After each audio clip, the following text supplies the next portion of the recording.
Well, I actually had heard of Kelly and sought her out while she was on parental leave to become our CFO because I knew she was a top drawer financial professional. We were part of Dr. Bob's strategy team for the 2000 case competition back all those years ago. And as part of that, there was a lot of rigorous analysis and presentations that had to be done and a lot of deep thinking and a lot of number crunching. And Kelly had always espoused never to be a numbers person. She did it, but she didn't like it, didn't want to do it, didn't want to have anything to do with the numbers. And so we had Hubert, who was the accounting. Well, lo and behold, as soon as we finish university, we move on. And what does Kelly do? Kelly gets her CFA.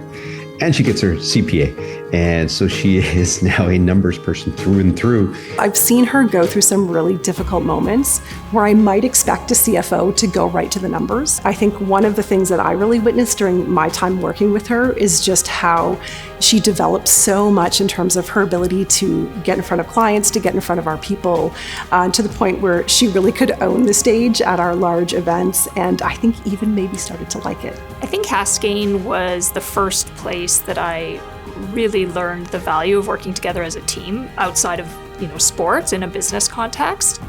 And really, it's people that, work together to solve really any business challenge. And so throughout my career, I've tried to just be, a great team member and team leader. Her sense of humor, her passion, her energy, and her drive. What I've seen her develop over time is the ability to really look across the organization, to integrate lots of different disparate pieces of information and be able to assimilate them in a way where she can tell a story and compel people to move forward.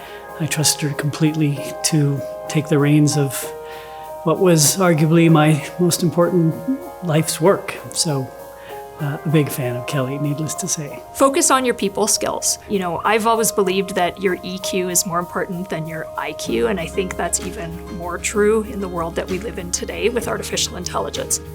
AI is already smarter and more efficient than the average human, which means the white-collar, entry-level jobs you thought you might get coming out of business school, a lot of them aren't going to exist.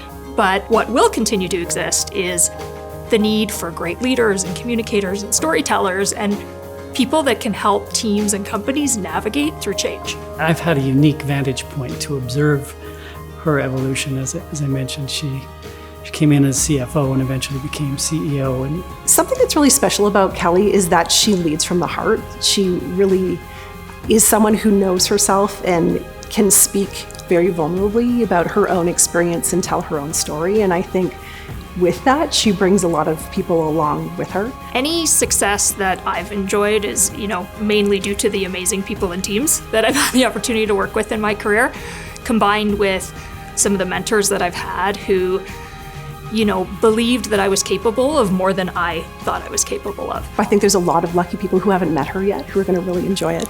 I think that Kelly will continue to forge a path and show people what's possible. It's been an honor to be a senior leader in 3 companies that have paved the way for the vibrant tech scene that we have in Calgary today. And so it's not just about the success of those 3 companies, it's about the success of the whole tech ecosystem here and what that brings to our city. I think a lot of women tend to find reasons why not to do something rather than why to do something. And for years, I told myself I couldn't be a CEO because I couldn't public speak or I wasn't a great product visionary like many founder CEOs are. And so I hope that, my story inspires some women out there to take the plunge and go after CEO or other senior roles that they might have previously held themselves back from. And at the end of the day, being a CEO or a senior leader is really all about the people. So if you get the people part right and the culture and the values, a lot of other things tend to fall into place. And I'm just so delighted that you're getting the Big Ideas Bold Leader Award. Couldn't think of anyone more deserving. Congratulations.